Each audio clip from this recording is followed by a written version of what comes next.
Hey everyone, this is a piece titled Burnham and His Managers by Albert Gates. It's from 1941. I'm getting this from Marxist.org. This was originally published in New International in July 1941. The publication of the book, The Managerial Revolution by James Burnham, has caused a considerable stir in numerous circles. The book, shrouded with an aura of mystery, is receiving a clever publicity campaign designed to make it sell in large quantities. Here at last, the publishers say, has come a man who not only explains many things about our world which is not widely understood, but provides an answer to what will be the characteristic of the future society.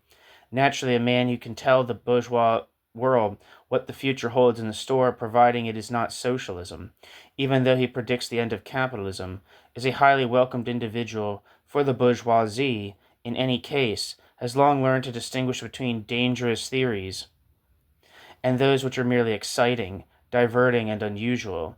The bourgeoisie does not feel that way about the theory of the Managerial Revolution because this theory, when stripped of its own brand of semantics, is fundamentally a justification of fascism and all forms of totalitarianism. In the case of Burnham and a host of others, it is issued forth as the result of objective scientific research, but is nonetheless a product of mental rationalization, which justifies the, quote, wave of the future. The theory of managerial revolution is a product of the economic, political, and social chaos of decay. I think it's supposed to be decaying monopoly capitalism. It forms part of world ideological confusion arising from the salient and unavoidable fact that capitalism is dying, that the socialist victory which many awaited has not yet occurred, that socialism has suffered uninterrupted defeats, that capitalism resorts in one country after another to methods of barbarism and acknowledged abnormalities in economy in order to maintain itself, is a theory which springs of hopelessness and despair. Theories similar to Burnham's Managerial Revolution have been published, but none with the simplicity and fullness of the erstwhile member of the Workers' Party.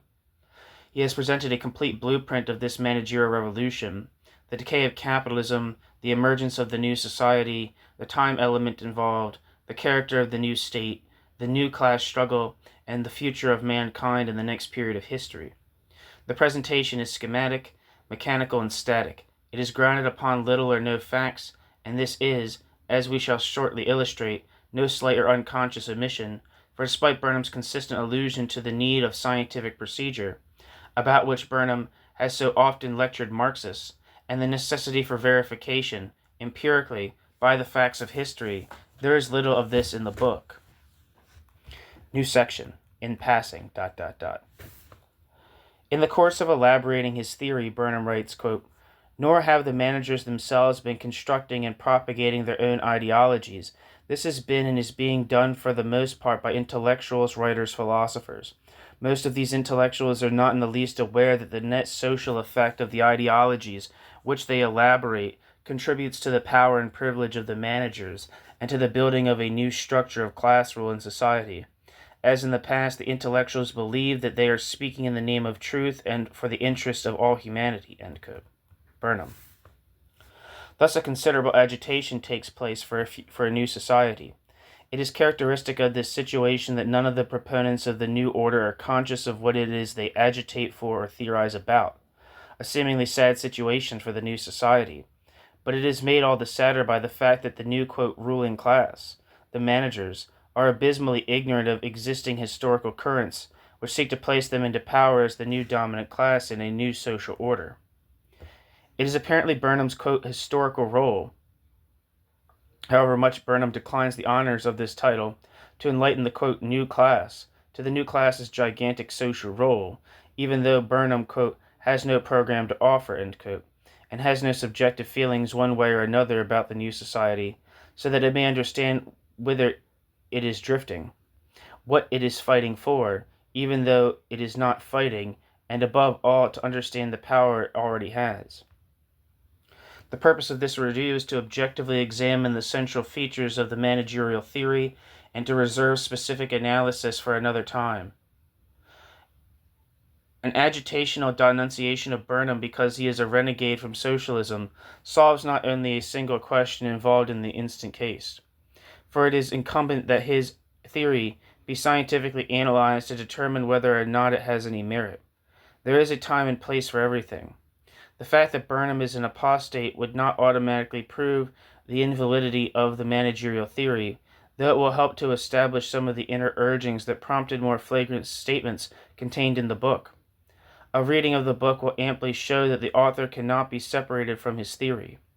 Burnham's theory of the Managerial Revolution may be summed up as follows. 1.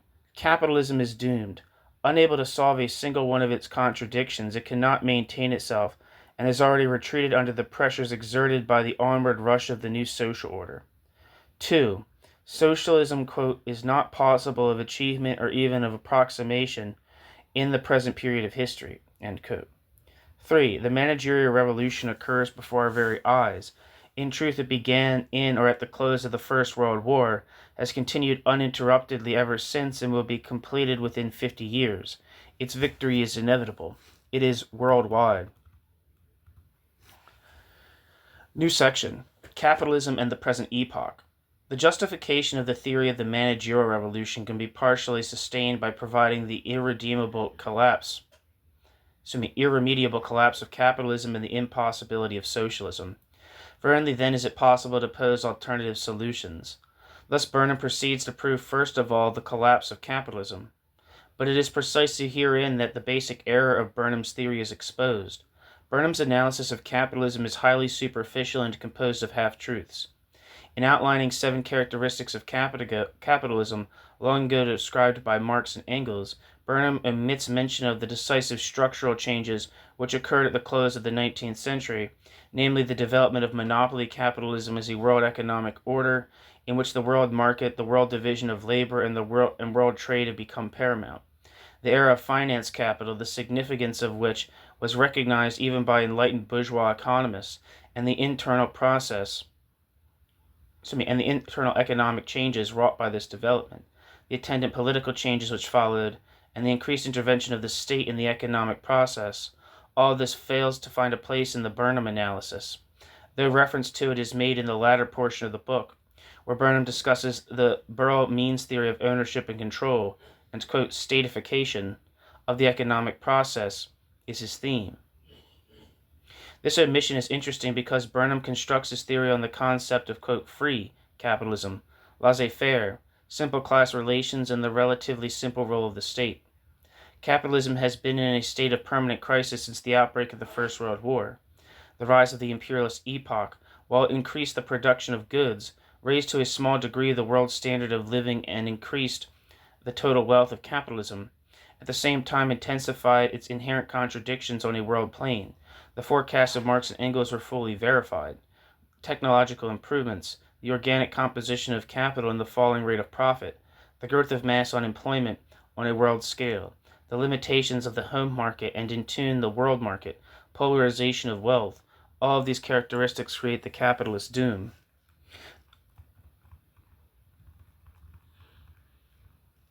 The Marxists have demonstrated that these insoluble capitalist contradictions based on socialized production lay the basis for socialism. Socialism can solve the contradictions by removing the primary cause for their existence, private ownership of the means of production, production for profit in the market,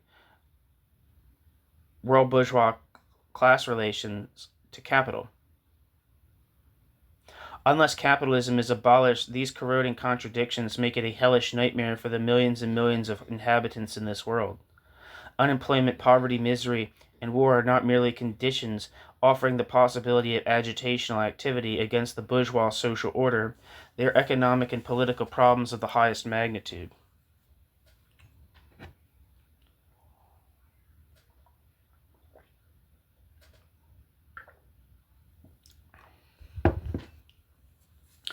The nature of the capitalist crisis, its cyclical character was established by Marx many years ago, while bourgeois economists sailed in fog and never understood this phenomenon. Many of the latter have paid obeisance to the founders of scientific socialism for their acute observations on this riddle of capitalist economy. It is therefore both surprising and amusing to read that Burnham, while he agrees with much that Marx and Engels wrote about the capitalist crisis, feels that they did not answer everything in relation to it, had left much unsaid, and therefore only partially answered the question. However, one is disappointed, for having been led into the belief that Burnham would supply that which is missing, one finds that the sponsor of the new social order immediately passes over this point as if it were not decisively important. New section, quote, Free Capitalism and the State. The development of capitalism is not proceeded in a straight line. The development of capitalism has been uneven, industrial, agricultural, and colonial nations, and combined, the merging of advanced industrial and backward agricultural methods, overlapping development by leaps, etc., The role of the state as the instrument of the ruling classes has likewise reflected this uneven and combined development of capitalism and was subjected to particular changes on the basis of peculiar national developments. But whatever the nature of the particular development of any national state, its fundamental role has been that of a bourgeois state representing the historical and social interests of the dominant economic class, the bourgeoisie. The state of Germany was possessed of features quite different from that of the United States. The French from the English, the Russian from the Scandinavian. The form of the state in all countries was dependent upon the manner in which their capitalism arose, peculiar national traditions, the way in which the proletariat and the bourgeoisie as class came into existence, the share of the national economy in the total world capitalist economy, etc. But no matter what the form, whether it was democratic, absolutist, constitutional monarchy, in all instances the state represented the interests of the dominant economic class. To say, as Burnham says, that the state was the true capitalist state which governed the least and permitted free, unbridled development of competition is only a half answer. The state, quote, which governed the least, end quote, was itself the product of the particular nature of a national economy. It governed the least in the early history of the United States, where the development was completely internal, free and unlimited. Yet even in the United States, the state in the field of foreign affairs was a forthright representative of the rising bourgeoisie. But foreign affairs, the relation of one national bourgeois state to another, are based essentially upon economic relations. The affairs of state are political counterparts of the economic needs and relations of the various national capitalist classes. In Great Britain, however, the development of capitalism occurred in a way which involved the intimate and direct intervention of the state in the creation of the British Empire, the basis of British capitalism. It is universally known, too, that German industry began almost from the start as a cartelized industry nurtured along with the utmost consideration and intervention of the Hohenzollern regime and the Reichstag, which subsidized a large section of the national economy. New section, the root error of Marxism. If Burnham adds little or nothing to our knowledge of capitalism, Burnham at least supplies something new in description, designed to avoid simplicity in understanding. The class character of capitalism and the role of the bourgeoisie was never difficult to describe, nor difficult to understand. In any case, the bourgeoisie knew that it owned the instruments of production and controlled as a class the total distribution of the total production. It remained for Burnham, ever the innovator, to describe this property relation in as obscure a language as possible. Burnham writes that the bourgeoisie, quote, controls access to the instruments of production, end quote, and maintains a, quote, preferential control of distribution, end quote. This point is many times emphasized throughout the book in the manner of a discovery, which presumably provides a startlingly new insight on the nature of capitalism. According to him, it is this, quote, control of access to the instruments of production, end quote, and, quote, preferential control of distribution, end quote, which has been replaced by the, quote, state ownership of the major instruments of production, end quote, or will be so replaced since the process is now occurring. It is in elaboration of this point that Burnham weaves his theory of the Managerial Revolution. State ownership of the instruments of economy signifies control of distribution. The new state is controlled by the managers, who, as we point out in another section of this article, by their control, quote, own the instruments of production and thereby control the distribution of the total product of the new economy. The character of the state is necessarily altered in this process. Such a development was never foreseen by the Marxists. They were blinded by their belief that capitalism must inevitably be followed by socialism. Their failure to understand that this is not true, that capitalism is inevitably being followed by managerial society, eliminates them as a serious and a serious and decisive social force. The root of the Marxist error is to be found in their false estimate of the state and its role in present-day society. If this were true, we should owe the professor a debt of gratitude, but there are many good reasons for our failure to acknowledge the debt. New section. The epoch of monopoly capitalism. Marx and Engels 60 years ago forecast alterations in the functions of the state. They prophesied the necessity of state intervention in the economic process as an inevitable development of capitalism, of monopolized and trustified capitalism. In my article titled German Society and Capitalism, published in The New International in April 1941, I outlined the fundamental characteristics of the present epoch in replying to Dwight MacDonald, who also adheres to the notion that a new social order has emerged in Germany, the same kind of social order that exists in the Soviet Union. MacDonald calls his society, quote, bureaucratic collectivism, and mainly differs from Burnham in his rejection of the latter's theory that it is the managers who rule the new social order. Dwight MacDonald asserts that a new class of politicos has arisen in Germany, and it is that new class that rules. The same class rules in the Soviet Union. Oddly enough, it is MacDonald who attempts, however unsuccessfully, to prove his theory upon economic grounds, namely that there is an absence of production of profit, production for a market, an end of wage labor, and most important, state control of the economic process, equated by MacDonald to ownership. Burnham says the same things, without attempting any proof, yet both agree that it is a new society.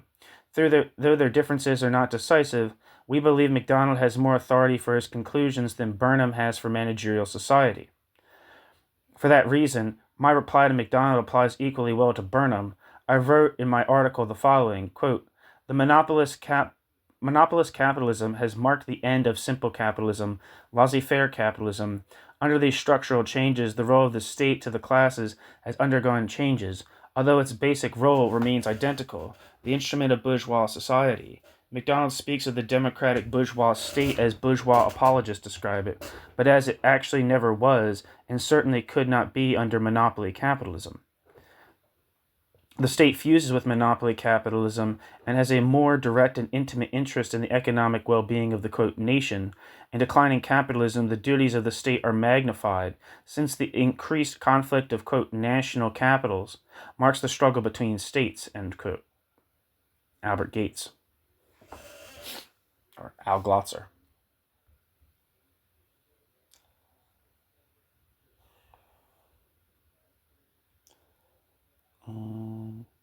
Any serious student of economics and history can readily understand the ramifications of the above description. In a class society, the welfare of the nation is identified with the ruling class, and the state necessarily acts in the best interest of the total capital. The permanent economic crisis of world capitalism, the permanence of modern war, the paralyzing conflict between mutually exclusive classes require the economic, political, and social intervention of the state in all affairs of the nation. Engels wrote in Socialism, Utopian and Scientific, quote, the modern state again is only the organization that bourgeois society takes on in order to support the external conditions of the capitalist mode of production against the encroachments as well of the workers of the individual capitalist. The modern state, no matter what its form, is essentially a capitalist machine, the state of the capitalists, the ideal personification of the total national capital. The more it proceeds to the taking over of productive forces, the more citizens does it exploit. The workers remain wage workers, proletarians. The capital relation is not done away with. The capital relation is rather brought to a head, end quote.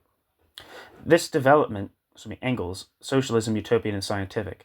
This development is described by Engels as nowhere been completed except in the Soviet Union, where, however, we have a totally different set of historical conditions which make it impermissible to discuss simultaneously with a discussion of the capitalist world. But no matter. Engels described a prevailing tendency inherent in monopoly capitalism.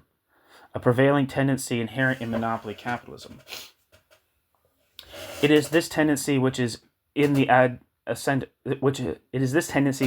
ascendance. Whether or not this tendency will ever be completed, i.e., whether the state becomes the single capitalist, is highly questionable. In any case, It has not occurred, nor does it appear likely to occur. However, if one understands the nature of the general tendency, he can understand what now appears to be, superficially speaking, non-capitalist developments in world bourgeois society. For the sake of argument, let us assume that the capitalist class disappears. The state becomes the sole capitalist, operating under managers or politicians' control. The proletariat becomes a slave class. The markets disappear. Profits disappear. Planned production prevails, all in the interest of a new state form. Should this occur, naturally we would be standing at the threshold of a new society, but none of this has occurred. Neither Burnham nor MacDonald has established that it is occurring, and the facts of current history prove that it has not come to pass. New section. Efficiency and proletarian enslavement. In the course of an elaboration of the nature of fascism, Trotsky once pointed out that there was a significant parallel in the existence of fascist regimes in those countries which were economically poor or were poor in relation to their needs in the world market. The powerful and rich democracies did not require the installation of totalitarian regimes, whose first task is the solution of the class problem, the subjugation of the proletariat. The secret of Germany's economic revival and military rearmament is to be found not in the inherent superiority of, quote, bureaucratic collectivism or, quote, managerial economy, but in the barbaric exploitation of the masses. Fair to appreciate these fundamental factors leads Burnham, as it did MacDonald, in an exaggeration of superficial and secondary occurrences. Thus Burnham, in endeavoring to prove the superiority of, quote, managerial economy, fascism, shows that in Germany finance is controlled. There is no inflation, when as a matter of fact, in the true economic sense, you do have inflation, measured by tremendous growth of savings in the absence of purchasable commodities, and in the complete disproportion in production between war goods, heavy capital goods, and consumer goods. Germany has rapidly increased her territorial borders, that she, quote, makes war better, end quote, than the capitalist nations, that the Hitler regime inspires, quote, fanatical loyalty, end quote, etc. We prefer to leave this phase of the question for the moment and turn to the concrete development of the so-called managerial revolution. One final remark, however, is necessary. The conditions which compel statification and state intervention in the economic process naturally increased the specific weight of that organ, increased its personnel, give it great powers of control. The tendency towards bureaucratism is enhanced. The power of the bureaucracy grows and it enjoys a large measure of independence. But always, until now, its aim is the maintenance of the bourgeois social order, no matter whose rights it may invade to accomplish that aim. New section. How the Managerial Revolution occurs. On page 75 of his book, Burnham asserts, quote, the Managerial Revolution is not just around the corner which seems never quite to be reached. The corner of the Managerial Revolution was turned some while ago. The revolution itself is not something we or our children have to wait for. We may, if we wish, observe its stages before our eyes, end quote. James Burnham. Elsewhere, the professor writes of the Managerial Revolution that, quote, this drive will be successful, end quote. We are to expect, according to him, that the revolution which began some 25 years ago will be completed in 50 years. The Managerial Revolution is already conquered in Russia, Germany, Italy.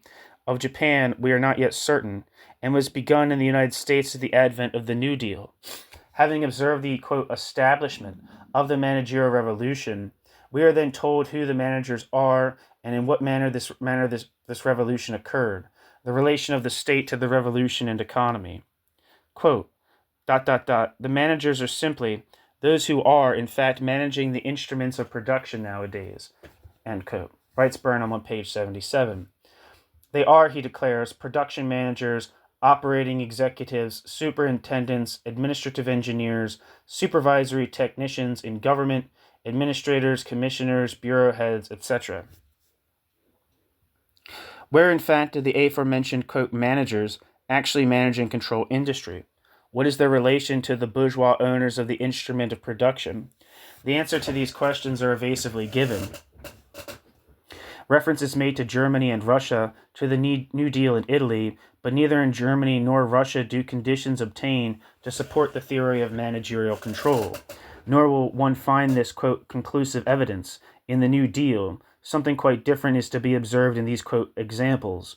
If Burnham seeks refuge in the fact that his revolution has not yet taken place, or is not completed, then he contradicts himself, for his theory is posed variously in the past, present, and future, namely that it has occurred, is occurring, and will occur. The managerial society exists. The leaders of the revolution are named. How does this revolution occur? In Russia, it came as a result of the proletarian revolution, which degenerated into, as Burnham prefers, developed into, the managerial state. It came there as the result of the expropriation of the bourgeoisie, a social revolution. In Germany, it came with the victory of Hitler. In America, it is coming through the impulse engendered by the New Deal, belief and reality. Engendered by the New Deal, New section, belief and reality.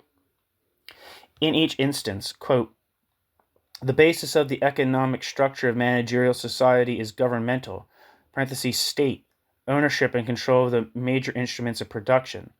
On a world scale, the transition to this economic structure is well advanced, end quote. Burnham, page 118. It is explained that while Parliament, quote, was the sovereign body of the limited state of capitalism, end quote, the bureaus, as governmental bodies, quote, are the sovereign bodies of the unlimited state of managerial society, end quote. Burnham states it in another way as follows, quote, in the new form of society, sovereignty is localized in administrative bureaus. They proclaim the rules, make the laws, issue the decrees. The shift from Parliament to the bureaus occurs on a world scale. Viewed on a world scale, the battle is already over, end quote. Burnham.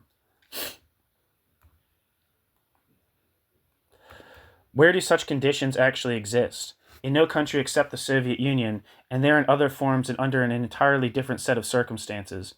Among other things, Burnham portrays the new society as another exploitative social order within which the proletariat remains an enslaved class. The class struggle continues unabated between the proletariat and the managerial ruling class. The capitalist class has been destroyed, some entering the ranks of the managers, others the proletariat.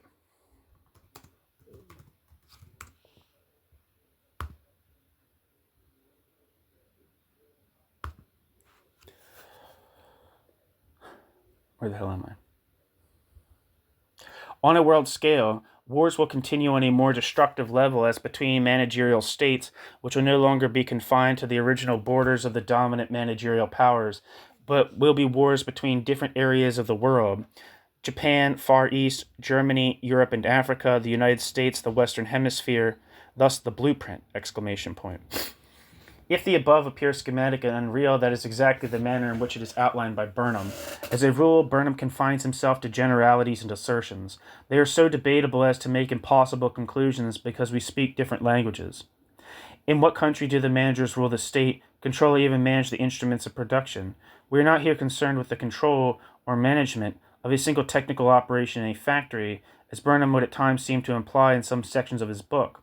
We are concerned with the totality of the social order. Except for Russia, the de jure and de facto owners, controllers, and managers of the instruments of production are the capitalists. In what country has the state become the owner of the instruments of production? Only in Russia is the state the owner of the means of production, and this was not due to a managerial revolution. It resulted from a socialist revolution, no matter what eventually occurred to that revolution, and the expropriation of the capitalist class. New section. The managerial states. In Germany, you had a political Bonapartist assumption of power by the fascists, a political revolution, for the sake of argument, but in no fundamental sense was this occurrence a social revolution, a transfer of economic power from one class to another. As I have already pointed out in my articles on Germany, the bourgeoisie in that country remains bourgeois. Class relations to capital are bourgeois. Class relations to capital are bourgeois. The state, it is true, functions differently in many ways from that of the American or the British. But the state's fundamental character is not at variance with the states of the democratic powers. The conflict between Nazi Germany and Great Britain cannot be explained as the struggle between opposing social orders, but only by the nature of the power of these imperialist nations and then relation to the world market. Every feature of bourgeois economy, the profit system, wage labor, private ownership of the means of production, the financial structure, the character of the war, and the manner of their prosecution of this war are unchanged in either nation. It is not necessary to restate the figures I have previously produced to show that the foregoing is the fact. The present German state corresponds in a large measure to the character of the bourgeois state outlined by Marx and Engels. The political bureaucracy in Germany exerts an enormous power. To a considerable degree, it controls the economic, social, and political life of the nation. However great the abnormalities inherent in the Nazi power, they do not conflict with the fundamental nature of the bourgeois economic order. They result from contradictions emanating from a powerful productive apparatus, isolated from the sources of profitable existence by the nature of world capitalism. The status of the proletariat remains unchanged. Political changes have been many, and for the Nazi Party, they have meant state power, economic sinecures for many thousands of previously disfranchised and declassed elements. It has meant riches and entrance into the ranks of the bourgeoisie for the brown shirt hierarchy. What are the managers in Germany? They remain, quote, managers, operating executives, superintendents, administrative engineers, etc., in the employ of the bourgeoisie, from whom they receive their orders and their salaries, even though the bourgeoisie may be compelled to subordinate itself to the demands of the state under the conditions of war. Otherwise, what has happened to the bourgeoisie in Germany, to the powerful association of Ruhr industrialists, or the Junkers? Have they been liquidated or economically expropriated? Are they now salaried individuals who obtain the lion's share of national income, merely on sufferance from a triumphant managerial state which has no need of a bourgeoisie? The question answers itself. New section. The class position of the, quote, managers. Let us return to the United States. The managers in this country play even less a special role, industrially, politically, or socially, than in Germany. It is not an accident that the, quote, managerial class is unaware that of what Burnham considers the overwhelming fact of present-day society, the Managerial Revolution. The, quote, managerial class happens not to be a class. It cannot be identified by common economic interests which claim their adhesive organization. Burnham's assertion that the binding quality of the managerial class, of the, quote, managerial class, is the all-powerful desire to produce, to continue producing, and to operate industry, is a kind of subjective individualistic desire. We do not for a moment grant that this feeling exists, which has no great social, political, or economic significance, certainly not the significance which enables one to conclude that this disorganized, goalless, idealist conglomeration is now engaged in taking or has already conquered power. Is Stettinius a manager? Is Knudsen a manager? In the simplest meaning of the term, yes, but they are also members of the bourgeoisie, like all other members of their rank. Their economic interests, their habits and associations, their psychology is bourgeois, for they are economically, politically, and socially members of the ruling class.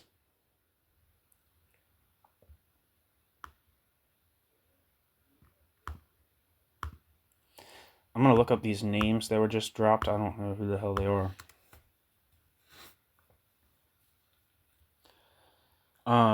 Edward Stettinius Jr. lived from 1900 to 1949 and was an American businessman who served as United States Secretary of State under President Franklin Delano Roosevelt and Harry S. Truman from 1944 to 1945 and as U.S. Ambassador to the United Nations in 1946.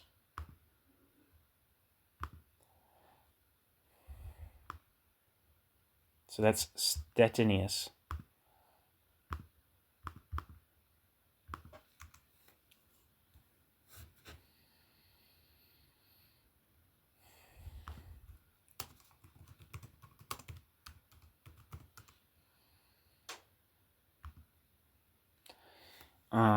It looks like Knudsen is William S. Knudsen.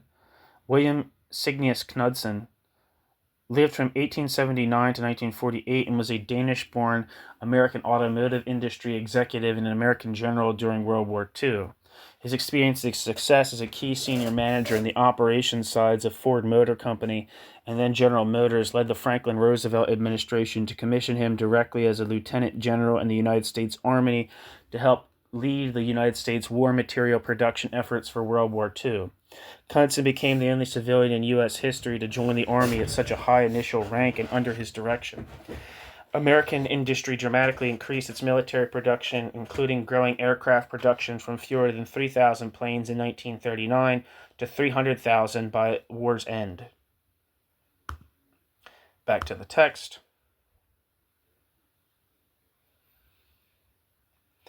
The thousands upon thousands of other, quote, managers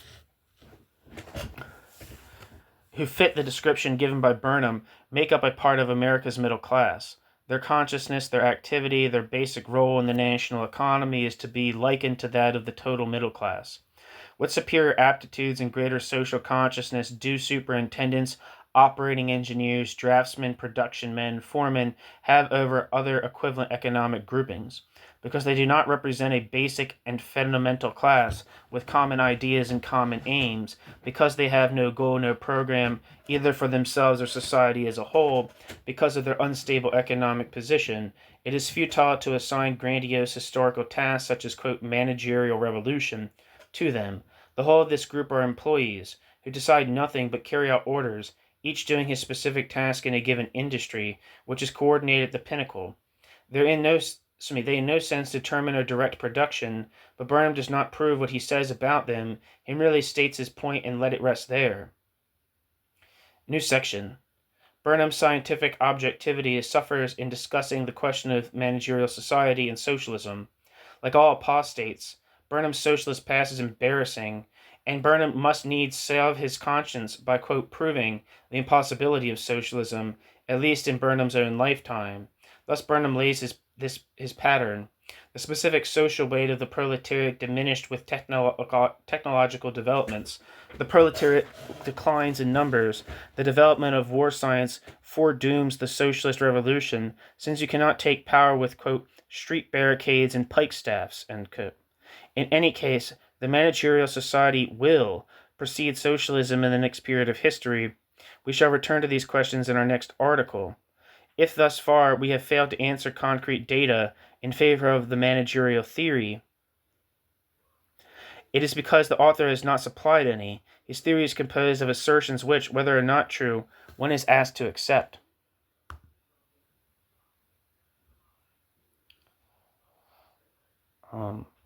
And I'm going to read part 2 of the article.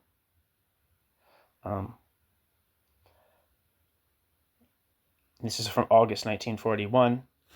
It says, I began my review of the Managerial Revolution by declaring that the Burnham theory is composed of half-truths assembled to fit a fantastic pattern unrelated to current social life. It is built upon a structure of assertions unfortified by empirical evidence and posited in such a way as requires the blind acceptance of his assertions in order to endorse his conclusions. It is my intention in this second review to evaluate the managerial society and discuss the future of socialism. There will be, naturally, a number of gaps in this criticism, but that is unavoidable. If we successfully answer the main theses, we shall, in fact, have replied to the hundreds of minor problems raised in the book. Behind the facade of a strange combination of words, Burnham has woven a simple theory. If capitalism is doomed and socialism is precluded as a theoretical and realistic social alternative, some new social order must take the place of the present profit economy. Burnham's alternative social order erected on the ruins of capitalism, and his belief in the impossibility of socialism, is the managerial society in which the managers, through state control, become the inevitable owners of the instruments of production. The proof cited by Burnham to show that this revolution is in fact taking place, that it is worldwide and has been irrevocably achieved in Germany, Russia, and Italy, and begun in the United States, we rejected as arising from a misconception of monopoly capitalism and a general failure on his part to appreciate economic theory and history. As an intimate knowledge of the nature of monopoly capitalism might easily have demonstrated to Burnham that actually he did not prove much by his examples. We are certain, however, that objective, quote, scientific proof is not precisely what Burnham sought, but let us see how it improves the position of the new society. New section, Property and Managerial Society. Consciously or not, Burnham's description of capitalist property relations contains a key to his reasoning. Because Burnham refers to bourgeois society, Burnham speaks of, quote, control of the instruments of production and, quote, control of distribution. Why control and not ownership?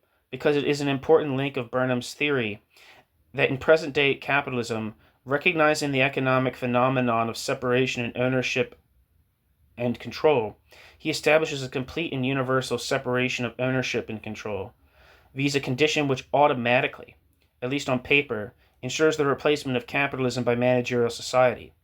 The state becomes the owner of the major instruments of production in order to avert perdition created by the chaos of bourgeois society. The managers who have already become the dominant group in the state, in turn, are now the dominant economic class. These are facts squeezed into a preconceived shape to fill the Burnham mold. On page 72, Burnham writes, quote, "The economic framework in which this social dominance of the managers will be assured is based upon the state ownership of the major instruments of production. Within this framework, there will be no direct property rights in the major instruments of production vested in individuals as individuals. The state, that is, the institutions which comprise the state, will, if we wish to put it that way, be the, quote, property of the managers, and will be quite enough to place them in the position of ruling class," end quote. Burnham. It is important to bear in mind while on this trip through fairyland, the bourgeoisie does not merely, quote, control the instruments of production. 1 second.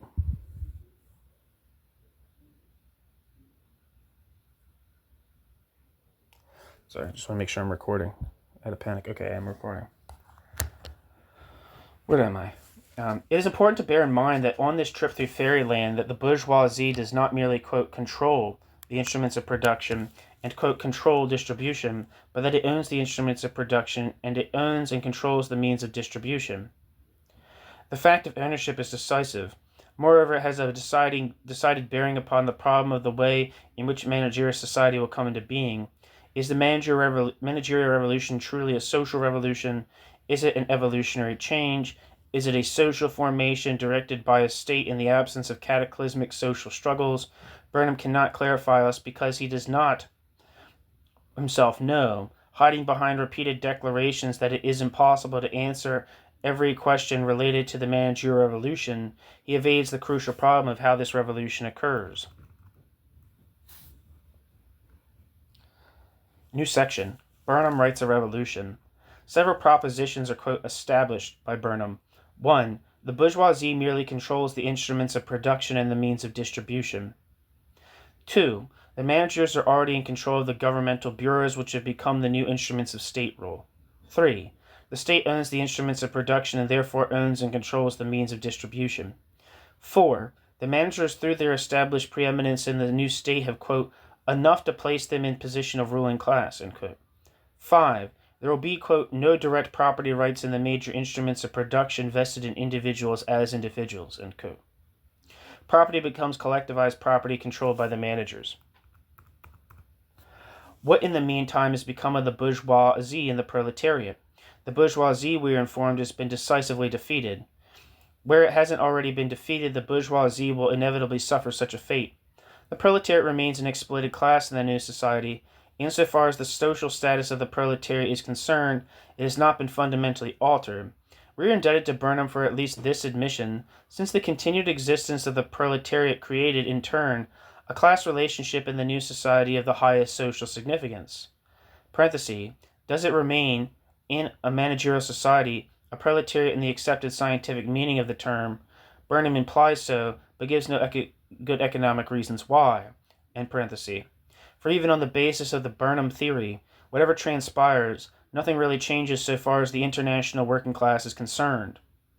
But what of the bourgeoisie? There is in truth no problem for the simple reason that Burnham has postulated a theorem which cannot be proved since there are no facts to prove it. For example, in what country does the state own the instruments of production? In what country have the managers, as described by Burnham, assumed control of the state bureaus or governmental institutions? In what country is property state-owned, collectivized? In what country is property state-owned, collectivist, and therefore nationalized? The answer is clear. The Soviet Union is the only country in which the bourgeoisie has been expropriated. In the Soviet Union, the state owns property which has been transformed into collective property and nationalized. Managers direct the daily affairs of industry and agriculture, but not alone, and significantly enough, without political power, since it is vested in Stalin's bureaucratic regime. Moreover, the Russian manager is a species quite different from the manager that manager Burnham thinks and writes about.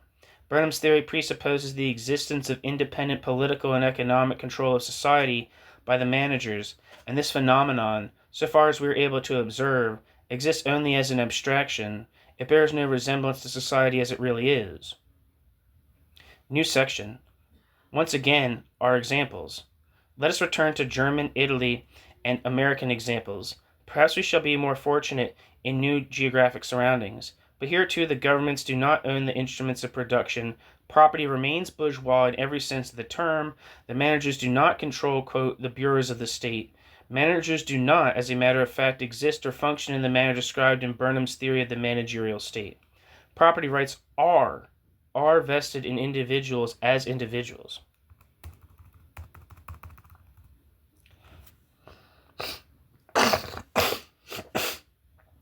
In Germany, Japan, and Italy, where the state actively intervenes in the production process, and in the United States and Great Britain, where the prevalent tendency is in the same direction, traveled by the totalitarian states, you have the sharpest expression of what is an unavoidable stage in the development of capitalism. But even if the state power in each of these countries were to assume complete control of the production process, the capital-labor relationship would suffer no basic change. The very development of monopoly capitalism is the living antithesis of bourgeois democracy and laissez-faire capitalism. Monopoly capitalism, especially in the period of world economic decay, is the most important propelling force towards statification of politics and economics. Thus, 20th century capitalism is in a death struggle to survive as a profit economy, i.e. a world economy circumscribed by private ownership of the means of production, organized in national states, where the production and reproduction of constant capital intensifies. Excuse me. Where the hell am I? Where the fuck am I? Okay. Sorry. As a profit economy, i.e. a world economy circumscribed by private ownership of the means of production organized in national states, where the production and reproduction of constant capital intensifies an already existent insoluble contradiction inherent in the very nature of bourgeois production, there remains, at least in the eyes of each national bourgeoisie, one hope: world domination for itself as means of overcoming the falling rate of profit. Modern capitalism means permanent war, and war means the total mobilization of society. Such a gigantic venture implies a fusing process between the compact monopolistic national bourgeoisies and their respective states. What is significant in this development is that the democratic nations now arrayed in a war alliance against the Axis merely follow in one measure or another the patterns already established in the enemy countries, i.e. extensive and intensive state intervention in the economic process is in accordance with war requirements. Again, this process, necessitated by the stagnation of bourgeois economy, has no relation to, nor in any way promotes anything about managerial society and the fantastic, quote, revolution created out of Burnham's imagination.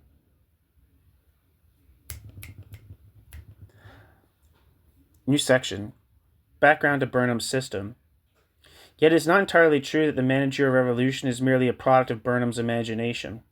Burnham's theory is an eclectic formation of ideas based on observing the variegated experiences of a proletarian revolution in Russia, fascist counter-revolutions in Germany and Italy, the insulated development of Japan, and current developments in England and the United States. Thus, from the Soviet Union, Burnham arrives at the property form of the managerial society. The fascist states furnish the key to his description of political life in the new society, although in this respect Burnham seems not altogether sure, since he is strongly influenced by his bourgeois democratic environment as an inhabitant of the United States. But so far as the economic side of his theory is concerned, Burnham borrows essentially from the Soviet Union. It is with the Soviet Union in mind that Burnham writes on page 182 that, quote, the managerial state does not have to make a capitalist profit, end quote. Naturally, if the new society is not capitalist, it would not, quote, have to make capitalist profit, but it would have to make a profit, whatever its description, since it rests upon the exploitation of the proletariat, as does capitalism. Exploitation is not necessarily taken in the form of profit, in any scientific sense of the word. In the Soviet Union, the proletariat produces surplus products which are appropriated by the bureaucracy. The bureaucracy is an elite class in Russian society and enjoys the fruits of Russian labor. It is true that the Russian state does not have to make a capitalist profit, but indeed does make a profit and must necessarily make a profit. Otherwise, the Russian state's existence as a bureaucracy under Soviet production relations would be farcical. But Burnham's example was intended not solely for Russia, not primarily for Russia, but for Germany, and there too, he stands on quicksand. For Russian economy bears not the slightest resemblance to German economy, where the basic institutions of capitalism remain intact. Burnham's point in any case is without significance. Profit or the lack of profit does not itself alter the economy. Weird sentence. Profit or lack of profit does not itself alter the economy. As further evidence of Burnham's essential confusion, we quoted from page 156, quote, "In managerial society, however, politics and economics are directly interfused. The state does not recognize its capitalist limits. The economic arena is also the arena of the state. Consequently, there is no sharp separation between political officials and, quote, captains of industry." End quote. Burnham. If this is a description of managerial society, it is also an accurate picture of present-day capitalist society. Perhaps it will be said that, in any case, in managerial society, quote, "the state does not recognize its capitalist limits," end quote. I confess that I do not know what is meant by this statement. What is a capitalist limit, and what capitalist nation is impeded in its actions by this limit? The Soviet Union does not recognize its, quote, capitalist limits. That the Soviet Union does not recognize, quote, its capitalist limits, end quote, is clear, since the Soviet Union is not a capitalist nation. But for example, what capitalist limits has Germany exceeded, and what are the limits respected by Great Britain? The essential characteristic of managerial society is hardly impressive or elucidating as a description of the new social order. New section: Managers, Bureaus, and Capitalism. The managers differ from the capitalists on how to run economy, ? In what way, ? It is not clearly or satisfactorily explained, yet this is a crucial point. Will there be planned production, or more accurately, is there genuine planned production in the existent managerial states? Hardly. Again, is it the innate desire of managers to keep production on a high level and to seek to constantly raise that level? For what purpose? Obviously, it is not to raise the level of existence of the proletariat. Burnham acknowledges that. Is it to increase the wealth and riches of the state, or to increase the wealth and riches of the managers? A very important question! Burnham refrains from an explanation, or what explanation he does make is based entirely on metaphysical considerations.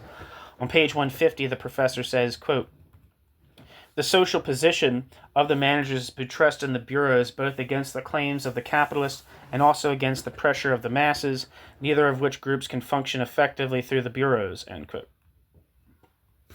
We have already pointed out how the state acts in the interest of the total national capital, irrespective of how its acts may interfere with or affect the position of the individual capitalist, and especially the middle class. This is so patently borne out in the present efforts of the United States to erect its powerful war machine. At the same time, we acknowledge that the masses cannot, quote, function effectively through the bureaus, end quote, precisely because the bureaus are instruments of the bourgeois state, functioning in the total interest of the bourgeoisie.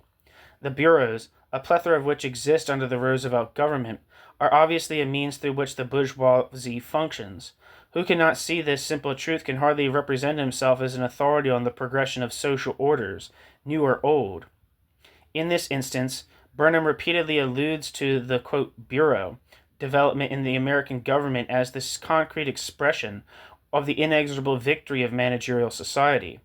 We do not recognize any theoretical or practical reason why this development is contradictory to bourgeois society, nor do we observe how the existence of this, quote, phenomenon is contradicted to the existence of the bourgeoisie, as the bourgeoisie is the dominant class in society.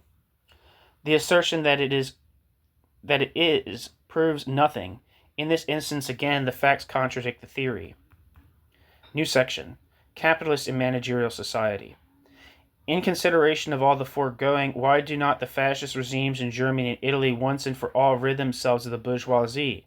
Why do they tolerate this expensive parasitic class which only interferes with their plans and is in truth a nuisance? Why indeed? The answer is not hard to find. The fascist regimes are bourgeois regimes, formed in the period of the deepest world capitalist crisis, whose historic aim is the maintenance of bourgeois society through the only means possible and arising on the basis of concrete national conditions. The fascist movements are not social revolutionary movements. The fascist movements do not think or act in a social revolutionary way. The fascist movements do not have a great theory, a world social aim. Difficulties which beset them are solved empirically from day to day. In other words, they are never truly solved. They do not know anything else but capitalism. Their thoughts and their aims are bourgeois. The great striving of this, quote, wave of the future, end quote, is to build a strong nation based upon arms, to vanquish the enemy so that the fatherland may be strong and prosper on the ruins of the defeated. Thus no great social plan emanates from this movement. What we do observe is the fruition of an inherent tendency of monopoly capitalism, which is by its very nature totalitarian and anti-democratic. Thus the real victors under fascism are big business, the heavy industries, the fascist elite, which enrich themselves by means of thievery. This is especially so in Germany, where the fascist pinnacle is notoriously ignorant of economics and history. They cannot conceive of a world without the bourgeoisie and without the proletariat, production without profit, an enslaved peasantry, a militarized youth, and war as a means of enriching the fatherland. They are incapable of envisaging an enormous historical role such as ascribed to them by Burnham. New section, Socialism in the Future. We have reserved a discussion of Burnham's views on socialism for the end of this review because it leads to a fulsome summary of Burnham's managerial ideology and explains many things about the manner in which Burnham developed the whole theory of the new revolution. The basic premise for Burnham's exclusion of socialism as the next possible alternative to capitalism is the failure of socialism to succeed, the uninterrupted defeats it has suffered.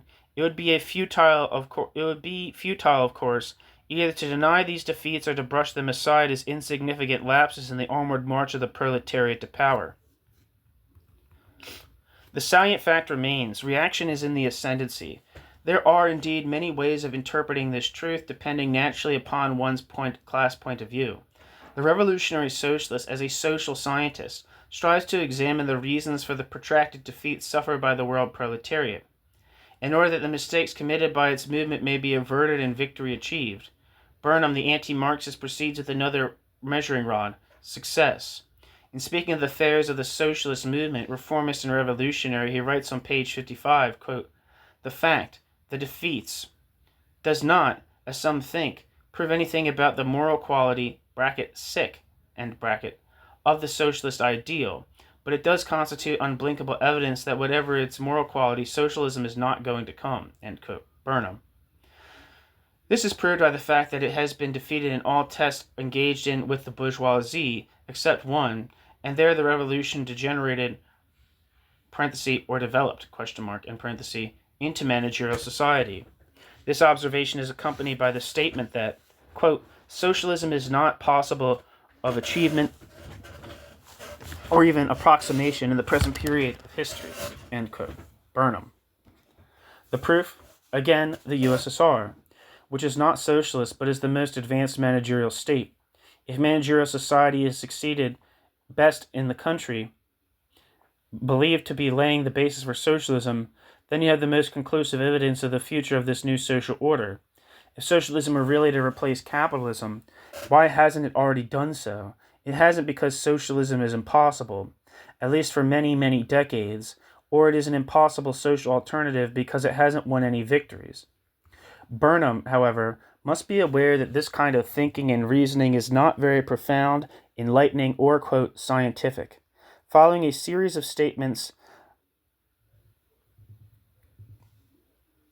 and then the grander scientific pretensions of Marxism, end quote, which, quote, have been exploded by this century's increases in historical and anthropological knowledge and scientific method, end quote.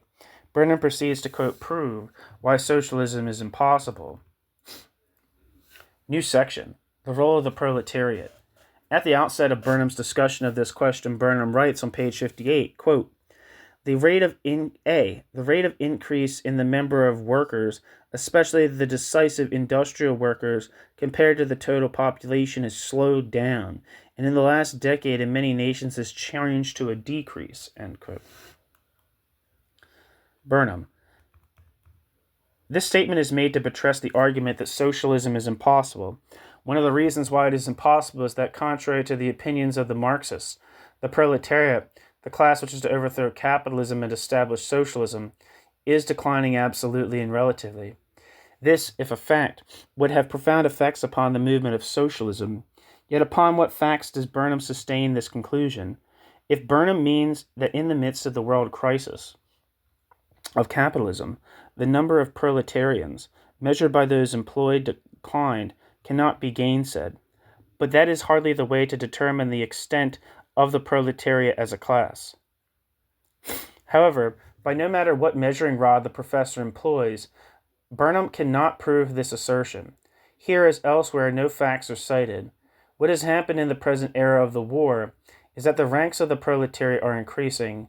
The longer the war lasts, the war has become a permanent feature of bourgeois economy, as Burnham himself admits. The greater will be the demand put on industry, and the greater will be the need for industrial workers, i.e. proletarians. This is borne out by events in Germany, Great Britain, and above all the United States. In each of these examples, the problem has been one of obtaining sufficient labor supply. In all the warring countries, and in the United States, great projects for the training of workers have been organized to maintain a continuous influx of trained proletarians into industry. The growth of the proletariat in leading bourgeois nations is a fact of utmost significance and importance. Following this misrepresentation, Burnham adds another. On page 51, Burnham writes as follows about the prospect of the socialist revolution. Quote, "There has been a corresponding change in the technique of making war, which, since social relations are ultimately a question of power, is equally decisive as a mark of deterioration in the social position of the working class." End quote. On page 53, Burnham adds, quote, "Just as the new techniques of industry weaken the general position of the workers in the productive process as a whole, so do the new techniques of warfare weaken the potential position of the workers in a revolutionary crisis. Street barricades and pike staffs, even plus muskets, are not enough against tanks and bombers." End quote. We do not propose to spend a great deal of time in answering this obviously conscious and malicious attack on the Marxist concept of the socialist struggle for power. Suffice it to say that the assault has no merit. No Marxist living in the 20th century has ever declared it was possible to seize power by the pike staff or the musket. Burnham knows that the Marxist concept of power was never so simple and narrow. Moreover, in the conditions of world imperialist war solved this problem far more simply than Burnham can possibly imagine.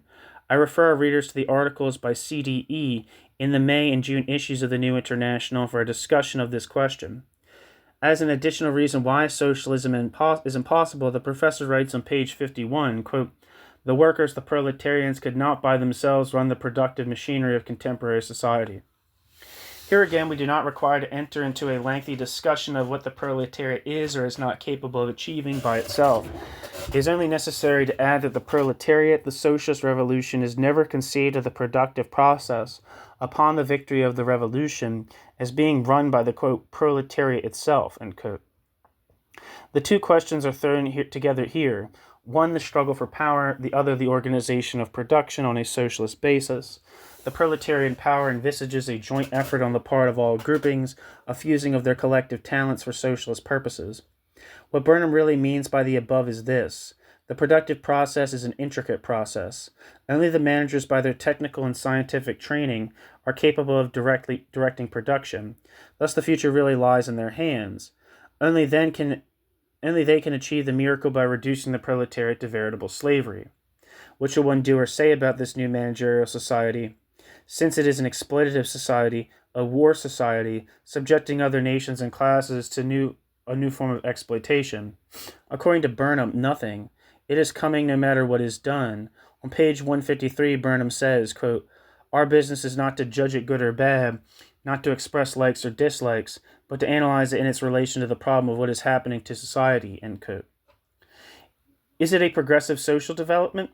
Burnham will not answer this, although Burnham implies both that it is and it is not. Shall anything be done about it? Nothing can be done about it, since it is ... inevitable! Exclamation point. Thus, our new society is born in the minds of men. The realities of social development in the present epoch, however, do not sustain Burnham's theory. That is one good reason why Burnham avoids facts as a foundation, or as a proof of his numerous fantastic declarations. The one salient fact of the present era of capitalism, no matter what country one may turn to, is the existence of the proletariat. It is the existence of the proletariat as a living class that is the nub of the entire situation. All bourgeois states fear it, despite its many defeats. Roosevelt and Churchill, Hitler and Mussolini never ceased their appeal to the workers of their respective countries. Each is lavish in his promises of the great future that is theirs if only they slavishly carry on production to make possible victory in the war. Above all, they each promise a new social order after the war, and the social order which they each promise is either, quote, socialism, or a more equitable society, a happy life, or democratic equality. Why this constant deference paid the proletariat? Because each of these rulers, the Democrats as well as the fascists, realizes that in the larger sense, their future is dependent upon what this class does. If Burnham does not understand this, at least the real rulers of capitalism do, and they understand that far more and far better than the cloistered professor. As long as the proletariat remains, the future is not hopeless. Socialism and freedom are truly ahead.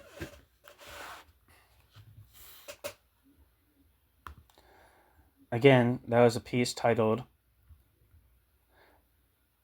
Burnham and His Managers by Albert Gates, which was the nom de plume of Albert Glotzer.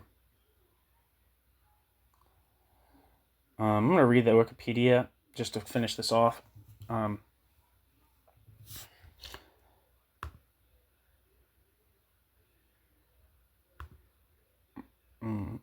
second. Albert Glotzer lived from 1908 to 1999. Also known as Albert Gates, was a professional stenographer and founder of the Trotskyist movement in the United States. Albert Glotzer was best remembered as the court reporter of the 1937 John Dewey Commission that examined the Stalinist charges against Trotsky in Mexico City, and as a memoirist and activist in the social democratic movement in his later years. Albert Glotzer was born the 7th of November 1908 to a Jewish family in Pinsk, Belarusia, modern-day Belarus, then part of the Russian Empire. Glotzer and his family immigrated to Chicago when he was 4. Politically active since childhood, Glotzer was selling socialist literature on the street corners by age 8 and joined the Young Communist League at 15. By the end of the 1920s, Glotzer was elected a member of the National Executive Committee of the Young Workers' Communist League. In the fall of 1928, Glotzer and his Chicago co-thinker, Arna Swabik, were expelled from the Workers' Communist Party and its youth section for espousing Trotskyism. News of the ouster of Glotzer and Swabik was front-page news in the second issue of The Militant, the first American Trotskyist newspaper. Albert Glotzer was a delegate to the founding convention of the Communist League of America, Opposition, CLA, in May 1929, and was elected as one of 5 members of the governing National Council of the fledgling organization. At that time, Glotzer moved to New York City to work at the new organization's national office. Glotzer was involved in the factional difficulties that beset the CLA from the very beginning. Glotzer originally gravitated towards James P. Cannon and Arna Swabik, with whom he worked in Chicago, but soon became a close ally of Max Shachtman, who felt that Cannon was running the party in a bureaucratic manner. In 1931, Glotzer traveled with his wife to visit Trotsky in Prinkipo, Turkey, where Glotzer spent some weeks as a secretary and guard to the exiled Soviet leader. According to Albert Glotzer's wife, they subsisted on the fish they caught in the Sea of Marmara. Trotsky advised a truce between the two factions, and Glotzer returned to the U.S. to go on a national speaking tour on the dangers of fascism. By June 1932, Glotzer's criticism of Cannon became explicit. Together with Martin Alber and Max Shachtman, Glotzer made charges that Cannon had showed signs of, quote, ingrowing conservatism. After 1928, taking long absences from party duty over, quote, personal difficulties, and leaving operations in the hands of a tightly knit group of close personal supporters who controlled criticism in the party press. Aber, Glotzer, and Shachtman declared that, quote, new forces were needed to revitalize the flagging Communist League of America. Relations between the top leaders were patched up at this juncture, and no split of the organization ensued. When the unity negotiations with A.J. Must's American Workers' Party began in 1934, Cannon and Shachtman became factional allies. Glotzer felt alienated from the policy, however. He returned to Chicago but stayed loyal to the Trotskyist movement. In April 1937, the skilled stenographer Albert Glotzer was sent to Mexico City to serve as court reporter at the John Dewey Commission, the John Dewey Commission called to hear charges made by the Joseph Stalin regime against Leon Trotsky. This commission heard evidence for a week before rendering a verdict clearing Trotsky of charges of espionage and sabotage levied against him in the ongoing Moscow trials. The transcript produced by Glotzer was later published in book form by the American Trotskyist movement. In the United States, the Trotskyists emerged from the Socialist Party as the Socialist Workers' Party. After the Nazi-Soviet pact and the beginning of the Second World War, Shachtman, Alber, and others condemned the USSR's alliance with Nazi Germany and their cooperative invasion of Poland. Shachtman condemned the USSR's invasion of Finland. Viewing these invasions, Shachtman argued that the USSR was not a, quote, workers' state, but a new form of class-stratified society, quote, bureaucratic collectivism, end quote, in which workers and peasants were exploited by a class of bureaucratic elites. Glotzer joined with Shachtman and helped to found the Workers' Party, later known as the Independent Socialist League, which was absorbed by the Socialist Party in 1958. In 1972, the Socialist Party voted to rename itself Social Democrats USA. Glotzer served as the Social Democrats USA's National Committee for the rest of his life. Albert Glotzer died on the 18th of February 1999. Glotzer was 90 years old at the time of his death. Albert Glotzer's papers are housed in 67 archival boxes at the Hoover Institute Archives at Stanford University in Palo Alto, California. An online finding guide is available. Besides remaining a speaker, Glotzer was active in the Stenographers Union, Federation of Shorthand Reporters, AFL-CIO. Glotzer served 4 times as union president during the 1960s. Thank you so much for listening.